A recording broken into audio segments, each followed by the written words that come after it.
Well, I was having another one of those talks at the gym today with a guy different guy, um, and eventually got to the point where I think he was trying to stay away from politics, but maybe knew that it would have to go there.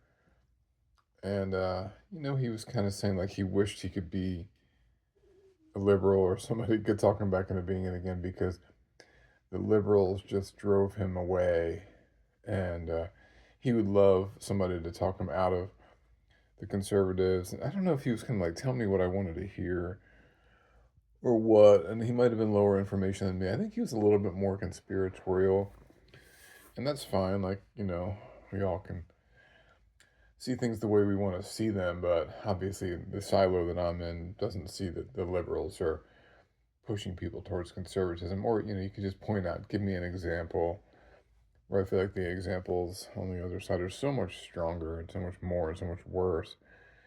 The point I was making that Trump was the main divider of our culture.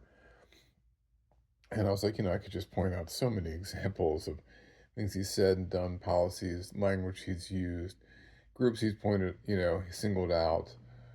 And it's just such an overwhelming amount of information that I shudder to think like someone's like, no, yes, Biden was so divisive. Um, so, again, whatever he believes is fine. And, somebody could make that case for me, Jason, you missed all this. The left is really more divisive, and here's how you don't see it. I'd love to hear that and see that. Like, my mind's open to all that. So anyway, no problem there. But I think what I thought was funniest about what he was saying, or that really struck me or stood out to me, was more not just that we disagreed, but that I think that he was making this point that liberals, be they the politicians, be they pundits, be they individual liberals, were the reason why he was conservative. And I thought to myself, and I said to him too, and I'd already, maybe I was talking over him a little bit, or he was getting heated, or just felt like he was losing, or just was ready to go, or whatever it was. He was kind of like walking out the door. Maybe I'm chasing him out the door. Maybe uh, not giving him quite enough chance to fully speak his thing because I was getting, wanting to speak and I was getting excited. And I can do that sometimes. But the sense that I was pointing out to him was that liberalism or conservatism aren't true because the our avatars are so great. It's not. I think what he was describing was a cult of personality. He's like, give me a reason to join this cult of personality. But liberalism is not a cult of personality. That doesn't mean it couldn't be ever, but I mean, like right now, conservatism or Trumpism is literally a cult of personality. It flows down from Trump's personality, and as such, there's no co-equal liberal. Like, oh, we all look to Biden every day for our talking points or to make us laugh intentionally or to, own the conservatives or something like that. It's just not like that. I mean, with Biden especially, he's just such an aged kind of nincompoop, and really has been for a long time. But I think we're less like that anyway. I don't know if Kennedy was ever this cult of personality that people were like, gosh, that's liberalism. Maybe FDR, FDR is probably the one where he was there. He was president for a long time. His personality captivated, his strength, and in a time where there was less media and etc. People hung on his every word and things like that. But it was still like about the policies. I think we liked the way he spoke and his strength, and to the extent that anyone knew that he was sick, had polio or whatever, was impressed. But it was about the policies. Did these things help people live? Did it end the bread lines? Did he persevere in World War II? It wasn't like, well, he sure smacked down the opponent who ran against him. This was about like, was he effective? I think that we also, or people also liked when they're funny or gregarious or strong or what have you. But to me, I found it just so odd that he was portraying it like that, as if the personalities dictate which group you're on, and they don't to me. Obviously, Trump's personality is abhorrent, and I run away from that. But I'm a liberal because I believe in liberalism, and I said that to him proudly, and he was kind of saying, "No, you're not a liberal," and and I was like, "Well, I'm not saying that I'm only a liberal or that um, liberalism encapsulates my total personality. Not in the least. I'm not sold on every liberal policy, or certainly not every liberal politician. You could say, hey, this conservative ideal works. All right, let me see it in action. Show me the stats. Okay, you know, just so far, what I'm saying is based on my life and what little I've looked into everything, which is more than a lot of people. Liberalism seems to make better sense to me and lifts all boats better. And uh, the problems of right now are like the very rich extracting so much wealth. And when taxes were higher, the economy worked better. And when taxes were higher on the wealthiest 1% or so, it maybe forced them to invest in their businesses and their employees and facilities and safety, and as opposed to just like kind of taking that wealth out of the economy and hoarding it and getting stock buybacks and all the stuff that people do now, that where they're just seemingly so damned addicted to wealth and then the control it brings that they don't know what to do. They can't get over this, and the more they amass the wealth, the more they feel like it's vulnerable and they need to protect it, and it's just gotten so disgusting. So liberalism at least seems to have answers to that, and maybe like kind of diluted socialist policies and just add a little bit here, but keep the capitalistic scene going. But let it still be a for-profit model, with the exception of certain things like maybe healthcare and stuff where it's better. But to me, just liberalism makes sense. And then obviously there's liberal excesses and dumb things where you could look at California and say, why did you do that? Or you took this so far that you didn't counterbalance it with this. But so, if you call me liberal, like it doesn't hurt my feelings. And yet I don't feel like I absolutely identify as that, or that's like dominant or whatever. Like I'm heterosexual, but I'm not like constantly talking about it or identifying solely as that. Liberalism just kind of my basic general. If you're going to rubber stamp me, that's my ideology, but whatever. But this guy was acting like that's so limiting, and like, and because I say I'm liberal, that means that I'm necessarily against the other side or something like that. And so I just felt like he maybe hadn't talked to somebody on the left that could be flexible in their thinking, and um, I don't know, just maybe needed to hear that from me and just kind of crack his mind open a little bit. Um, and so, the point I said to him was that, the question isn't whether we like these avatars or whatever, but is whether these policies work. And he had pointed out a California policy with their water that he felt like led to all these fires, or them not being able to combat them very well. I said, well, that very well may be. I don't know that. I'll take your word for it. I'll look into it, but okay. And so I think he was very surprised to hear like a liberal uh, be flexible, or not be fighting him to the nines on every deal. But like, how would I know? Like, I don't know everything, and I don't know everything about California.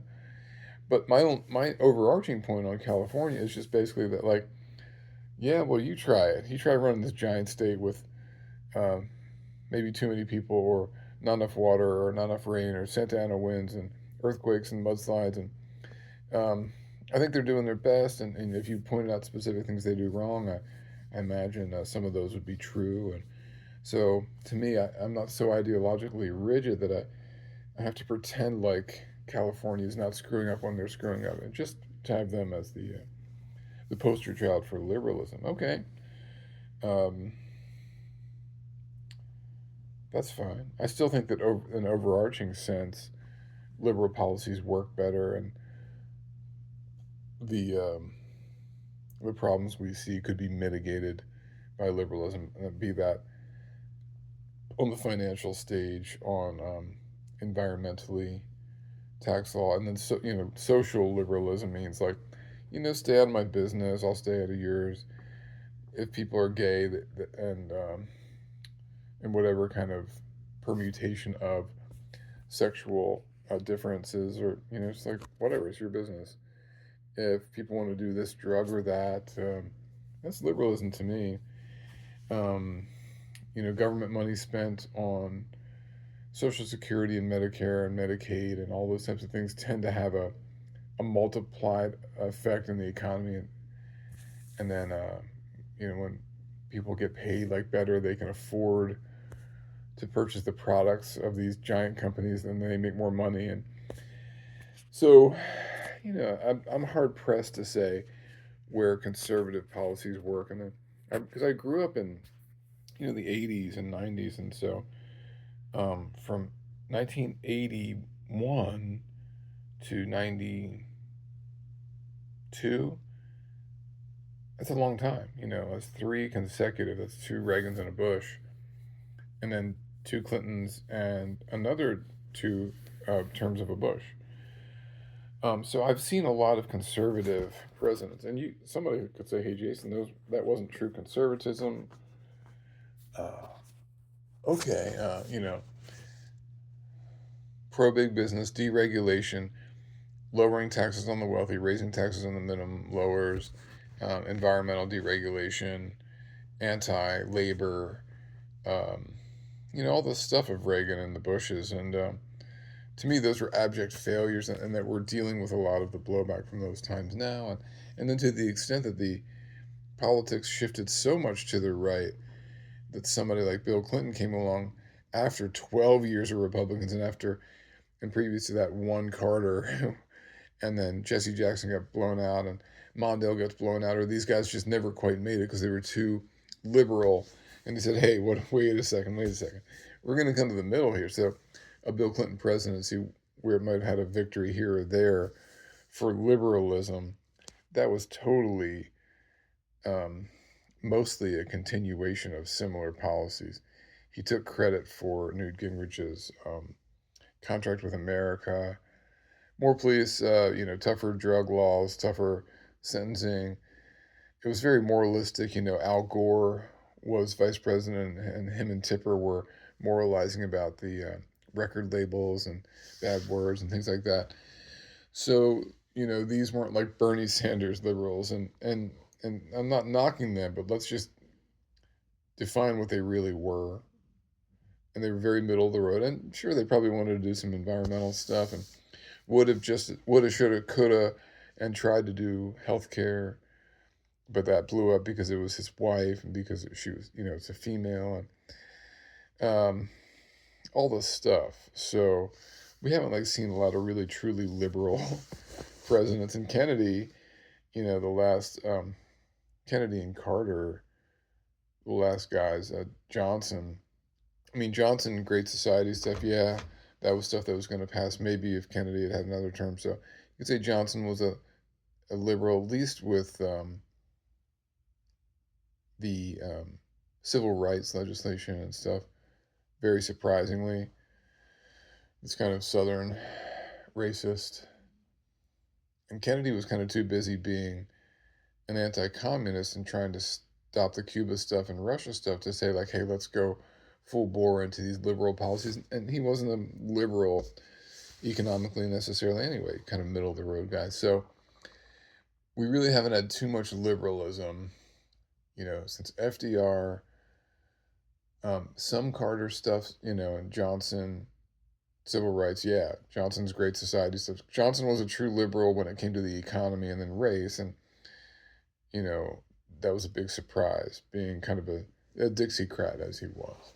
So he turned over a new leaf big time in office. Someone might argue that Nixon did some liberal stuff. Okay, so but again, that moniker isn't an insult. It's not necessarily enveloping of everything in my character, and just because I'm liberal doesn't mean we can't talk about it and you can make a case. And so I didn't vote for Joe Biden because I was excited by Joe Biden, and I voted for him because he wasn't Donald Trump. And you think figured he could handle some stuff. And you look back on his one term, you say, yeah, passed some good stuff um, that helped our economy, attempted to get right the ship a little bit. He was too checked out, too old. But the road and bridge stuff, And, 5 or 6, 7, 8 things that you could list: the CHIPS Act and all that kind of stuff, and prices for medical care, medical treatments, and prescriptions and pharmaceuticals. And yeah, I mean, not bad. And he was kind of a lifetime conservative, moderate at best, Democrat, and really came to the left and did pass some good stuff. So yeah, I mean, I'm proud to say I'm liberal. I don't care. Like, doesn't mean that I'm an arch enemy of someone who's conservative. I love talking to conservatives. So maybe prior to Trump, that is. So I found his worldview to be fascinating, and hopefully that he could take what I said and say, huh, why do I need liberals to be a certain way for me to be liberal? Or why does uh, why do certain liberals, politicians or otherwise, send me to conservatism when these are philosophical questions? Is what I'm getting at. Do these things work? Is this right? Is this one humane? Does this save the environment? Does this save the economy? That's the question of politics. Do the policies work? And the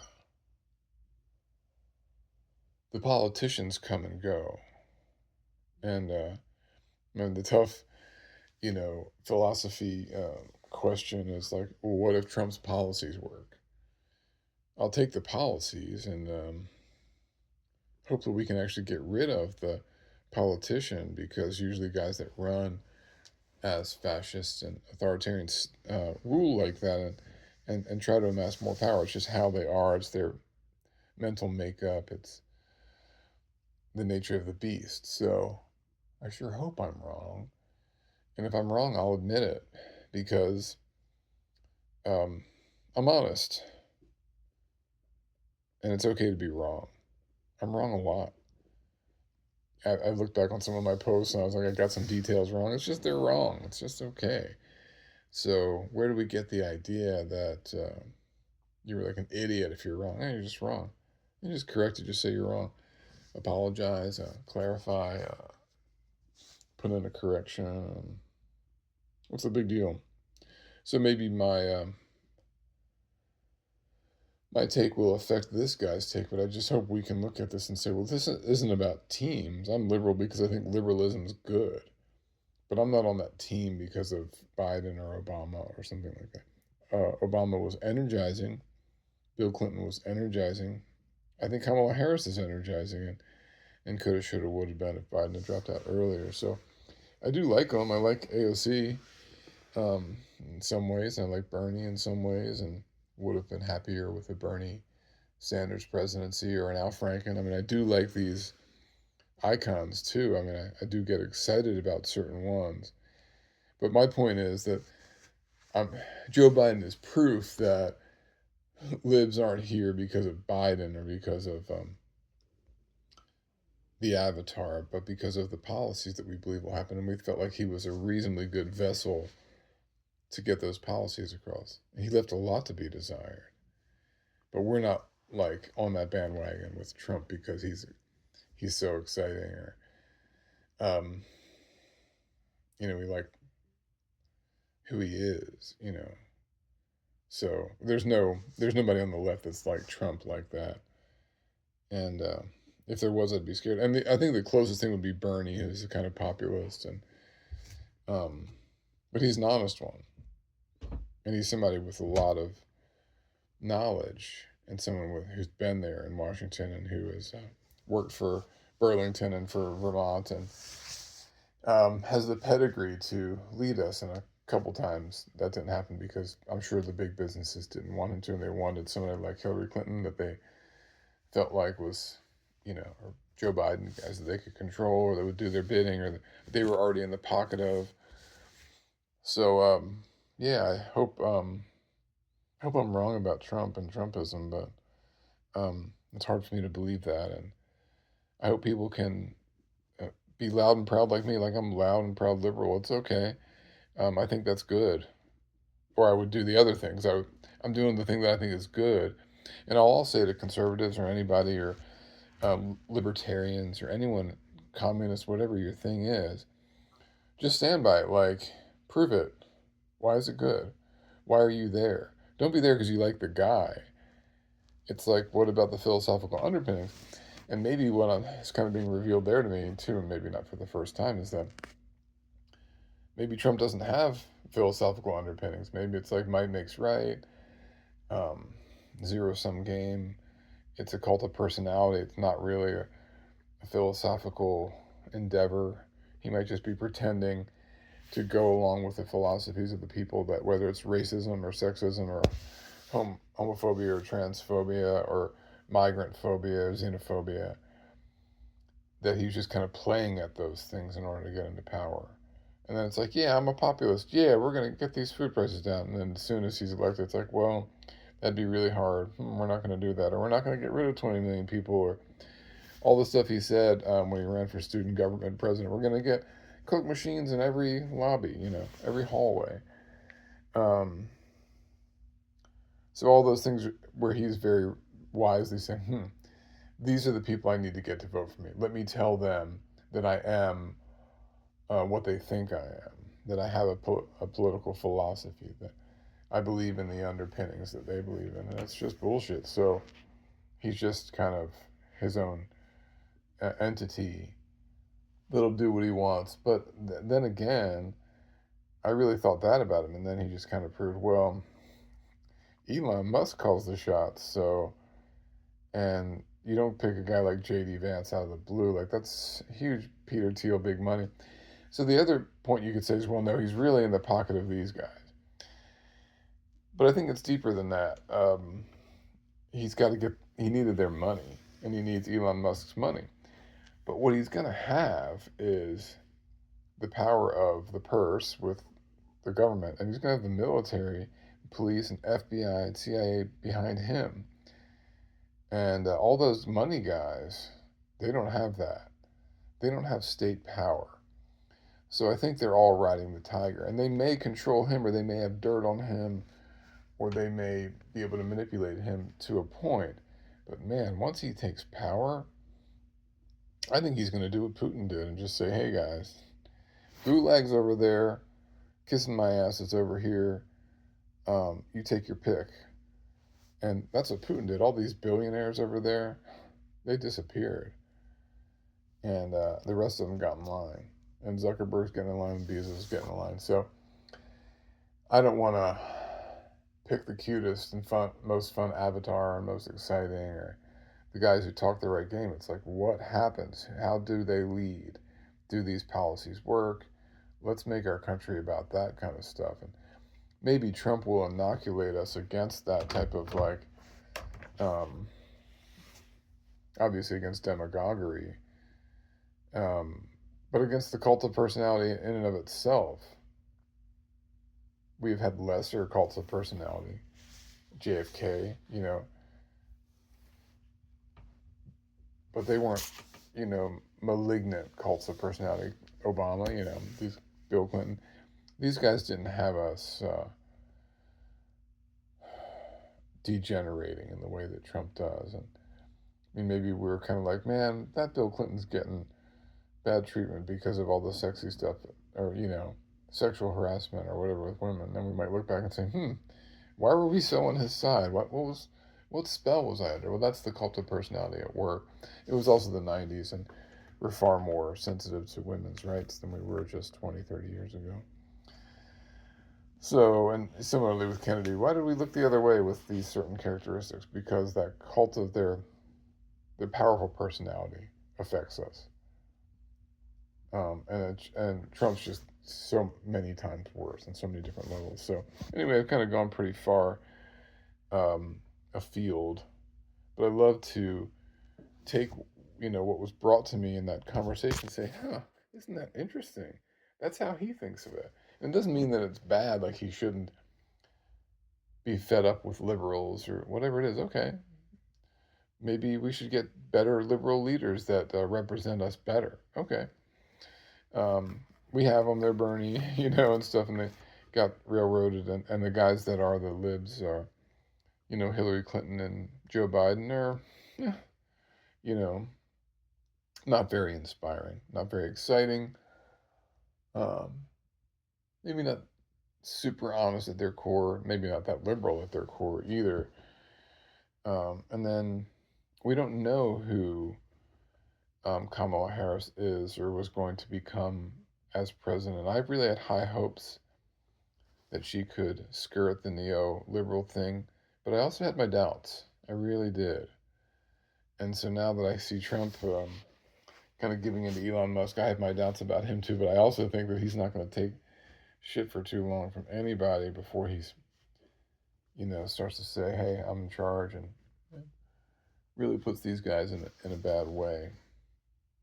So, and if he starts doing stuff like that, man, all bets are off. So hopefully we can, to say it for the 17th time, look at the philosophical underpinnings of our political ideologies and say, do they work? Do I believe in them? Are they being implemented? And when they're implemented, how does it work? Who's doing what? And make this an intellectual exercise. It is an emotional one. It is a social one. It is about these avatars too. But that's the surface. What's really going on, the policies that are leading or helping us or destroying us or what have you, are the real question. And hopefully we will get away from this need to make it about teams and avatars and charisma. Um, and then instead, or maybe we'll have somebody with a lot of charisma like FDR who used that charisma to win the world war that he was thrust into, and to manage the economy that was so damaged. And that even a rich man like him would come in and say, wait a second, I've got to care for all these people. And, these moments made him, and he rose to the occasion. And didn't say, well, I'm rich, so I'm going to go serve the rich. Like, his heart and soul shone through in those moments. And I mean, if there's not a prototypical badass mofo to be our leader, it's Franklin Delano Roosevelt. Tell me why I'm wrong. That's why we're here. But everything I've seen was that he was a courageous, hardworking person fighting through a major debilitating illness, projecting strength, projecting heart, and just getting people busy, getting people back to work, building a ton of infrastructure that set us up for the post World War II time when we had absolute economic hegemony over the planet and succeeded and had a middle class and had a country worth believing in. And I think we should thank people like that. But it wasn't because he had so much charisma, it's because he put in good policies. The charisma sold the policies. The charisma with Trump maybe is the policy. And that's a barren thing. And that's a barren enterprise. And what FDR did was not a barren enterprise. It was kind of trying to deliver on the promise of life, liberty, and the pursuit of happiness from the darkest recesses of the greediness and the instability of the economic system that was dominating us. So that's the American dream. That's American exceptionalism. There's FDR. And not because of his rousing speeches, but because those rousing speeches were designed to sell you on the great policies that he was bringing about. So I think we got to remember what it's all about. Is like what works, what's good for us.